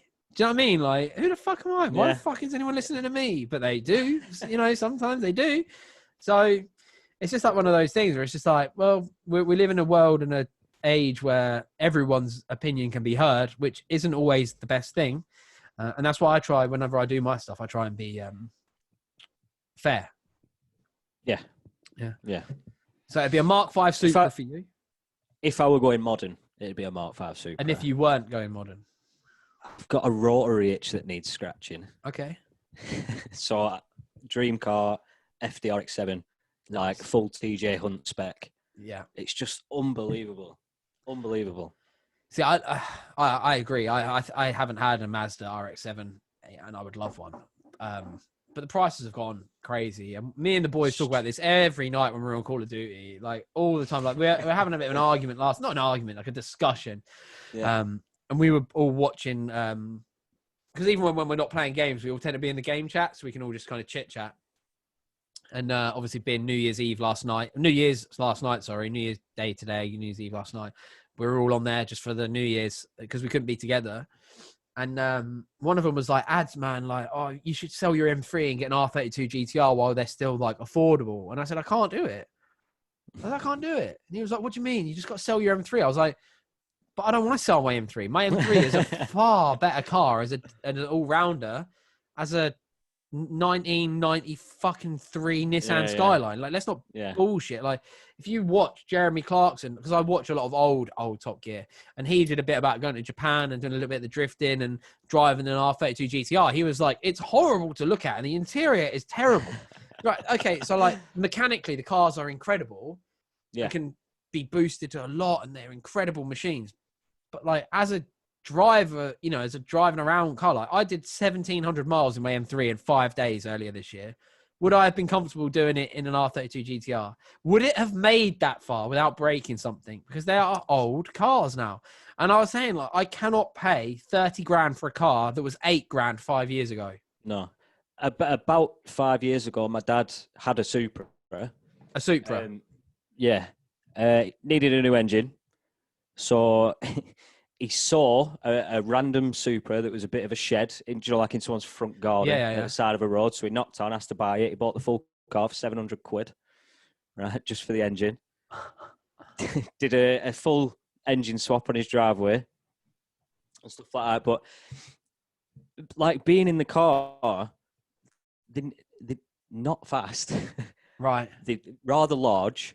They don't handle great. Do you know what I mean? Why are they just... I understand the engines are very capable. I don't think it's so much... I think what a lot of it is, and I talk about this with another one of my friends called Andrew Strang, who is a real JDM guy, like pays a lot of money for weird JDM parts and all that sort of stuff. We both said it's because these are the cars that we grew up wanting to buy from, like Gran Turismo and Need for Speed and all those games. And now people are able to afford them. We're earning the sort of money where you can buy one, but you've also got people out there that have earned way more money than you in that period that have also noticed, like, oh, these cars are going up in value because America can get them now.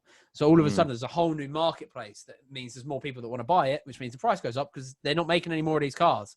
So like I say, the thing that for me with it all is that if I'd got a Supra 10 years ago for $8,000 and hogged it around and made it really fast, and it would have been perfect. And I also said to my friend last night, to Lewis, I was like, we're very lucky that we've been part of the generation that was able to enjoy them. Like Lewis has a A86 drift track car tucked away that he's going to be using.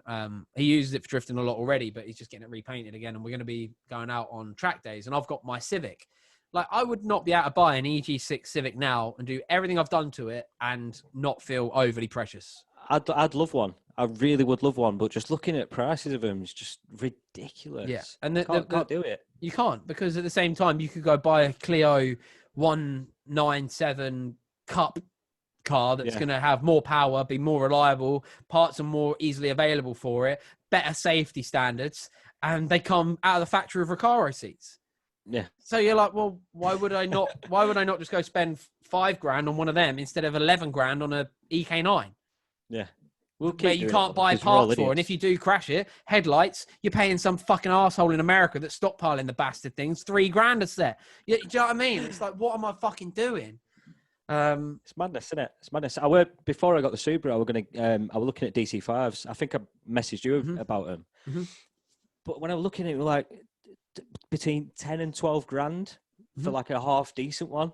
Yeah. I'm like, it's a lot of money. It's a lot of money, mate. And I paid initially for my first ever DC5. We're going back when I was 21. I bought that car. I'm 31 now, so 10 years ago. I paid 10,995, and the car was a fresh import. No, sorry. It had one owner before me, but the guy didn't have it long. One owner, Japanese import, one owner, and it had 10,500 miles on it when I picked it up. And I paid 21,500 miles on it, and I paid 10.5 grand. Sorry, I got the numbers mixed up there. 21,000 mile DC5, black with black Recaros. Fuck, mate, it was completely standard. Oh my god, mate, honestly. And I remember, I still remember picking it up to this day and driving it out of that dealership, and like driving it home. And I remember driving it home, and I was like, because this was back when like I was obsessed by these cars. Like, they were always my dream car from like 17 to 21. It was all about a DC5 for me. And that was because people with the EP3s used to bully me for having an EP2. So I was like, when I can, I'm going to get a DC5 because they're better than the EP3. Do you know what I mean? And I'm going to fucking stick it in these cunts' faces. Like, and that was like really what it was all about. And like, I loved it, mate. I loved it. And then I paid, how much did I pay for my next one? I think I paid $8,000 maybe for the next one. That was a shed. It was an absolute bag of shit. And then I paid 9,500 for the next one that had 40,000 miles on it. And it was white, and it was lovely, but really lovely. And it was a fresh import from Torque GT. Went down, picked that up, beautiful car. And then I sold that for $9,000 3 years ago because I needed to sell it because I wanted to buy my Sylvia for $9,000. Now, neither of those cars would be $9,000. Absolutely. You know what I mean? And it just makes me sad because it means that a lot of them are going to be going to collection places, collector halls, collections, and they're not going to be used how they're meant to be. Which is enjoy them. People can't have them experiences that you had with these cars. And it's sad. It is. It's a shame. It's a real shame. Because it's a whole world that's going to be computer only, really. You know, like, oh yeah, I'm going to go drift my Sylvia on Car X. You know what I mean? Like, go drift my Sylvia on Forza. Yeah, cool. Do you know what I mean? Like, I've said this year, I want to buy a Lexus IS200. Okay. I want to slap an eBay turbo kit on it. I want to weld the diff, and I want to go skidding. Do it. That's the goal for this year. Do it. You'll love it as well, because Bocca's doing the same thing. That's what I don't think. I don't know if he probably will do a turbo conversion at some point. I guess I don't know. I haven't really spoken to him about it, but I see he's got a Lexus now that he's going to be learning to skid in and stuff. And I'm excited, man, because I've got that BMW, so I'll come to all of the practice days with that thing. Like, it's good. It's a cool car, mate. Like, it's fucking cool. Yeah. And then I've got my Sylvia for the more serious things. And I think I'd like to use this year to get as much seat time as possible, because I think I'm getting the itch for competition. And I don't know whether it be Drift Cup I have to enter, or the RDC, like the Retro Drift Series, and start at the bottom, because that's where I want to be. I want to put myself at the very bottom of the ladder, and I work my way up, and I prove to everybody I'm here by merit, not by being a YouTuber. You know, like, oh, I've got 60,000 followers, let me in. You know, it's like, nah. I go to a drift day and I'm there like everybody else. I'm like, I'm fucking shit. Let me go practice. So, like the fact that Ollie Evans wants to drive with me is fucking amazing. I'm very excited for that because like, I'll have to push myself because I know he's not going to fucking go easy on me. There are practice cars. I'm 100% sure he's going to batter that thing in. Do you know what I mean? But it should be jokes. Like, and my personal goal for this year is to get enough money together and saved. And this is why I want to focus on my jiu-jitsu because it's a very low cost hobby. And finish off the cars I've got, but I want to get a car at Bisu, and so I can go and drift over in Japan because I'm taking this serious. You know, to me, it's not a thing I just go and do at Santa Pod. You know, this is I want this. This is my lifestyle. Drifting will be my number one thing. Like, and I don't care if I ever make money out of it. Like, I just want it to be where I get to go and let my steam off. And if it means, because obviously I work over in China as well. If it means that I go to China for 2 weeks and I have to work my absolute fucking ass off for 2 weeks where I don't get to sleep, I don't get to fucking rest. It's factory. The office is factory. It's a lot, man, honestly, like long hours and you don't get to just snack on your food. Like what I've learned is I love lychee. Oh, it's like a Chinese fruit. It's like a big grape. All right. And it's fucking stunning. And like, the thing is the Chinese are so lovely, man. Like, they're so accommodating. One of the ladies that owns a factory that we work out of, she found out that I like these lychee. I think that's what they're called, lychee. And she bought a fucking bucket of the fucking things in. It's like, for you. I was like, this is going to give me the shit so bad. Like, you know what I mean? There's going to be so much sugar in this shit. but like, yeah, it's fucking cool, man. Also, you said to me leading up to this, you had some stuff that you might want to ask me about. And I just wondered, you haven't bought anything up yet. So. I wanted to, because I want to get into, well, not get into drifting, but I want to start pissing about with cards sideways this year. Mm-hmm. So I was just going to ask you best ways to get in, just buy a car and get to a track or? Yeah. The best thing to do, in my opinion, is to, I mean, if you can afford to, and you think it's going to be something you do more than once, is to buy your own car for it. Because you could go to like one of the schools, RDX, I think was one. I don't know if they're still about. You got Learn to Drift, Andy Arnold's thing, and he's a man that's still very much keeping drifting alive in the UK. So I'm very appreciative to him for doing the Lord's work and keeping tracks and trying to get tracks open for us. The best way to go about it, in my opinion, is to get to Santa Pod, because Santa Pod, the way they lay it out, it is I call it the Wild West of drifting.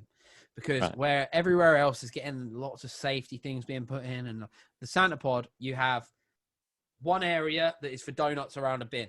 You have another area that is for figure of eights around 2 bins. You have another one of them next to it. So there's enough space for the beginners to go and be beginners. And then you have over by the main track, a small kidney bean, which is what, if me and you went to a drift day and it was me teaching you a skid, I would expect to get you out on the big track by the end of the day. Because they have such a setup for doing, donuts. Then you go figure of 8. And then you go, let's go to the kidney bean. Okay, you can do the kidney bean. Let's go to the main track because that's just a big kidney bean with an S-bend in it and then a big fucking curve. Don't be scared. You know what I mean? And then I think obviously you know me, so you'll always have me at the end of a phone if you need advice with it and stuff. I am very passionate about drifting now. And I only have this blessing of being obsessed by it because of the guy called Jimmy Up. Mikey runs a company in America called Jimmy Up, and he sat with me. Do you want me to tell this story, or do you want me just to shut up? And Go for it. So I went to basically, long story short, that girl I told you about earlier, when me and her broke up, it was messy, man. It was hard, really tough for me to deal with because I really liked her, and it just wasn't working out. And I had to. It was one of those decisions where we both had to cut the cord, or otherwise one of us would message each other, and then we'd always end up back in that same loop of just bullshit. So once we both pulled the cord, I was like, I'm going to go up to, I was like, I need to do something. And I was like, searching, you soul searching, you try and do everything. You reach out to people because you're just like, I just have to talk. I just have to not fucking be sat at home being sad or I'm going to kill myself, basically. Like, I've never been quiet about having mental health problems in the past. And, it's dealt a hard hand to me, and I've dealt with it. And, I was just putting feelers out there, and I was talking to, do you know of Status Error? Yes. I was talking to Gianni. I've known Gianni since we both started out. We both started out at a very similar time, 621 status era. So we've come up together, and he's always been a good friend whenever I've needed him, sort of thing. And he said to me, "Why don't you come up, get a hotel near me, and you can just chill with me at my stand at Driftland, because they've got it was in 2016." He was like, Driftland have got like this big event on, the BDC's on up here. Mikey's coming over from Jimmy Up. He's going to be selling his stuff here. I was like, I don't really know who Jimmy Up is. Is it like a drift brand or whatever? And he was like, yeah. I was like, well, I don't really give a fuck about drifting, but I'll come. I was like, fuck it. Gives me a chance to test some coilovers. I was putting through some tests at the time. And I was like, all right, I'll do the journey. And that night, I obviously, because at the time as well, my whole brain was completely preoccupied with this breakup. That was all I could think about. I was just sad, mate. It was all I could think about.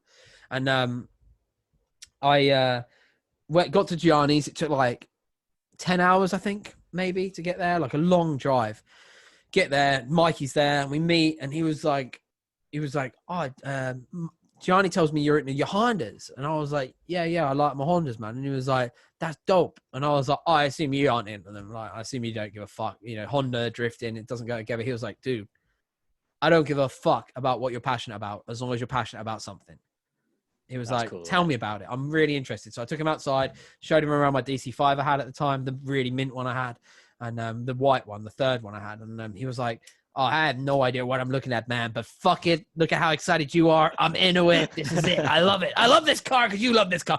And I was like, guy. I've never looked at the world that way. Yeah. That's honestly a thought that went through my head. I was 26 and I was like, I have never, ever gone, that guy's passionate about that. That's cool. He's into it. Fuck it. I'm going to have a look at it. And because he was like the drift version of me that I was with Hondas, we sat together the next day and it was just me and him in the back of a van and we just spoke. And he was just like, dude, like drifting's given me so much. And like, I think you'd really enjoy it. Maybe you should just give it a go, like no harm in just giving it a go. Like, he goes, I see how passionate you are about your Hondas. And I think this would really work for you as well, because, it's still Japanese cars, blah, blah, blah. They use a lot of BMWs, blah, blah, blah. And I was like, well, I like Japanese cars. I love Skylines and all that sort of stuff anyway. Like, but I just ignored drifting. Just ignored it. Yeah. And then I remember watching, I think his name's Luke. I think it was Luke Fink that was over. I don't know for sure, but I think it was Luke Fink. He's an Australian drifter. And Phil Morrison, who owns Driftworks.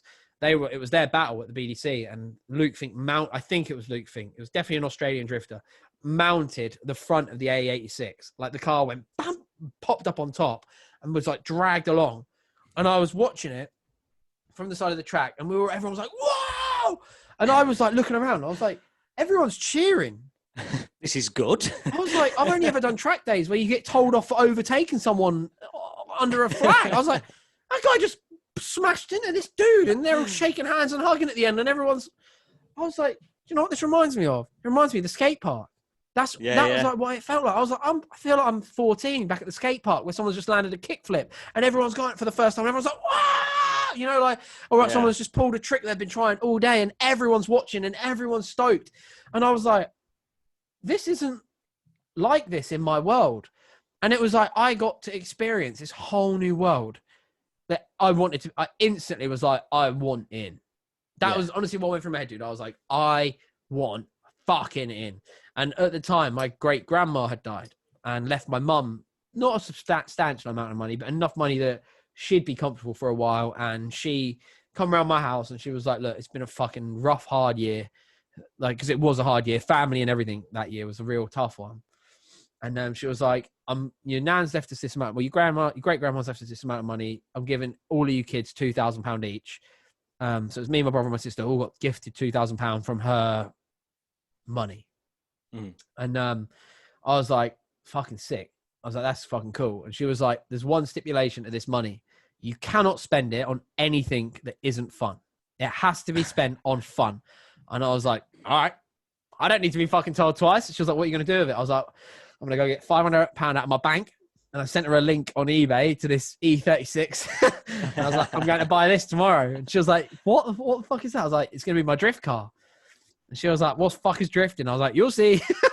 That's quality. Yeah. And went and picked up this drift car for this guy. And I remember I had a pal with me at the time, so he would vouch for this. So went and picked up the car for this guy. And he was like, yeah, it's got a load of spares. I bought it to do drifting in. But oh, I bet you'll be the same. You'll buy it for the idea of drifting, but you won't ever actually do it. And I was like, dude, I've literally booked a drift day while we're on the way up here. I'm going in 2 weeks. And he was like, oh, yeah, I'll believe it when I see it. I was like, well, you can see it. Here's my YouTube channel. And I literally went straight to Santa Pod and had a friend help me out during the day, give me the general idea of it all. And it was fucking amazing. And from that day, that day in Driftland was when I like to think of timelines. Yeah. So if I fucking took this cup right now, smash it on a desk and slap my throat, my timeline changes drastically to what it does if I don't do that. Right.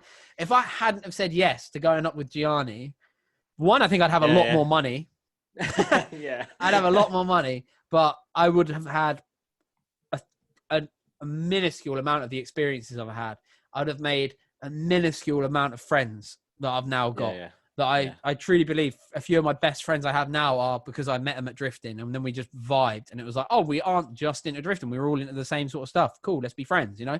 And it's just like this thing that I have completely found myself at home with it, and I feel like it is like my little slice of heaven. And I feel like part of my mental health suffering this year is because I haven't been able to do it, not just because there's been a lack of days, but because my car's fucked.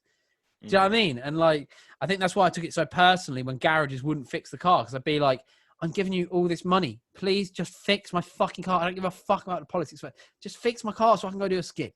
Do you know what I mean? And like, I feel if you're going to get into it, I would 100% say yes, do it. I personally think if you know MX-5s better than Lexuses, go buy an MX-5 because they're fucking brilliant. That is something I was thinking about. But on the other hand, I want to experience different cars. That's fair enough. So absolutely fair enough. I'm sort of like that. The only other way you could look at it though about MX-5 is that you'd be experiencing that car again, but in a completely different manner. True. Because you could go to my friend Dan, who runs Destroy or Die, and buy his whole lot kit and put that on, man. And like Destroy or Die, Dan, amazing company. If you have an MX-5, fucking go and buy his whole catalogue of parts and get them on your car. Ryan, is it? No. Who the fuck is the guy from New Zealand? Mad Mike. He's just built his son an MX-5 using all of Destroy or Die's gear. Taylor Ray, YouTuber, Adam LZ's friend, drifter, uses Destroy or Die on his cars. If I was now to build another practice car, like a proper one, I would do a turbo MX-5. 100%. I look at them every day on Facebook looking for one that's like 300-400 quid. If I can just pick it up, go sort of welding out in my own time and then build one in the future, that'd be what I do, because they're fucking brilliant.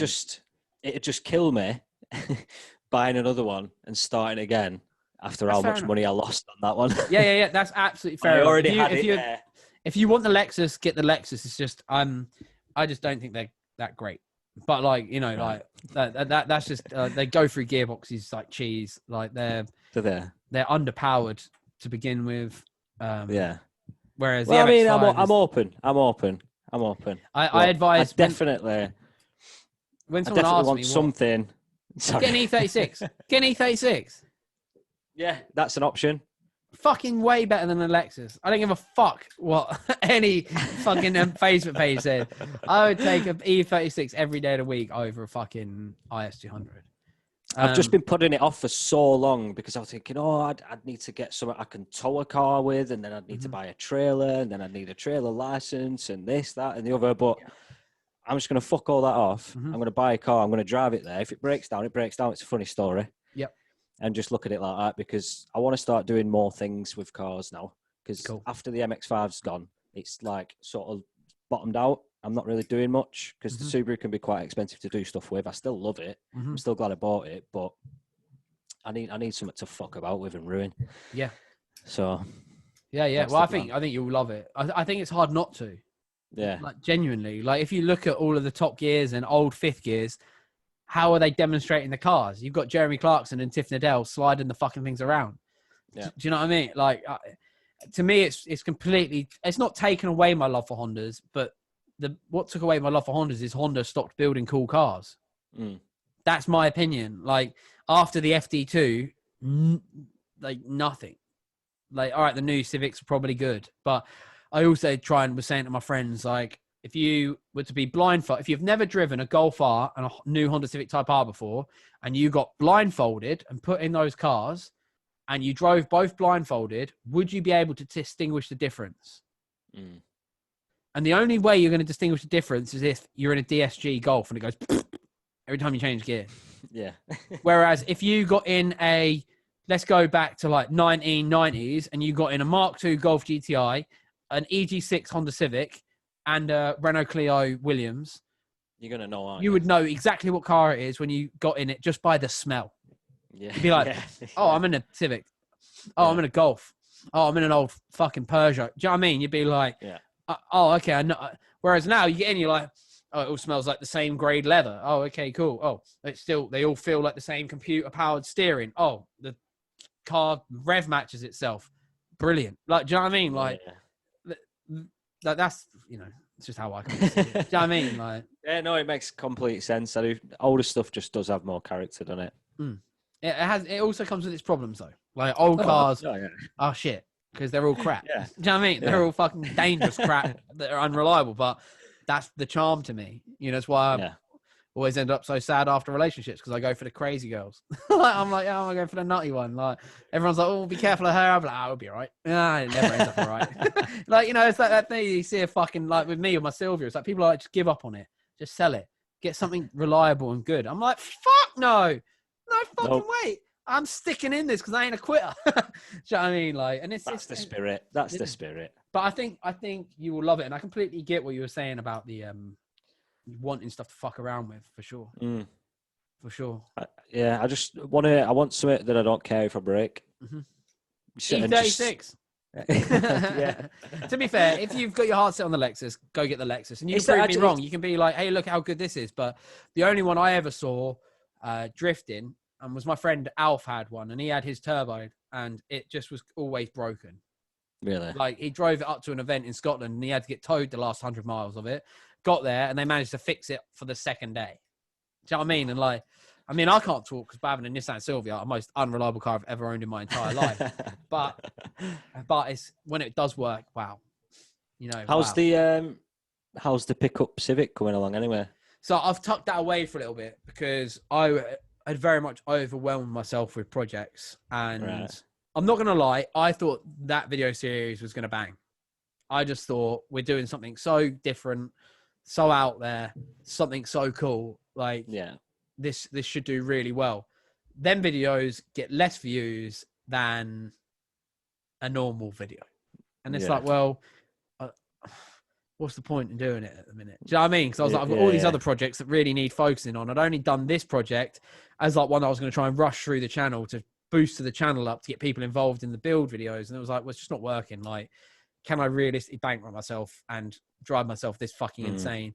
And it didn't help. At the same time, I was still dealing with my head, my emotions, my getting over a bad breakup, where it was just like, my head's not in it. Like, if I start it now, I'm in such a different place now, man. Like, I'm such a better place now. And it's like, if I was to start this now, would it go different? Would it be fucking way better? And so I've tucked it away. It's in a barn, so it's out of the way. It's tucked up nice and neat. I can't get it out for probably 6 months because of the amount of hay that's now been put in front of it. But over the next 6 months or so, you're going to see, like, from myself anyway, Corona permitting, a lot of track days, a lot of drift days, like a lot of drift days, a lot of track days, road trips. Cool. My whole goal, like I said, is to be able to save as much money as possible for a Bisu. And I know it sounds quite counterproductive saying, I'm going to be going on a load of road trips. I'm going to be going on a load of drift days. But like, to me, like, the cost of tires, let's say it's £300 for tires that will last me 2 months. Like, all right, cool. That's an outgoing. Hotels and stuff, fine. It's part of what I have to do. But as long as I am actively saving for this Ibisu shit now, and this is why I'm talking about it so much, because I feel like if I talk about it, I have to do it. Talk it into existence. Yeah. Make it happen. Just make it happen, because it's a dream of mine. It's a real dream of mine. And I missed out on one dream, and it has haunted me ever since, and I'm never having that happen again. So, yeah. I hope you get there. Yeah. I really hope you get there. Was there anything else you wanted to bring up? Just so while we're on camera, we can talk about it. I was going to talk to you about YouTube, but we've done that, haven't we? Yeah. If there's anything else you want to bring up, like, because I asked you quite a lot about YouTube. If there's anything you want to specifically focus on, feel free to shoot away. I think we've covered it, to be honest.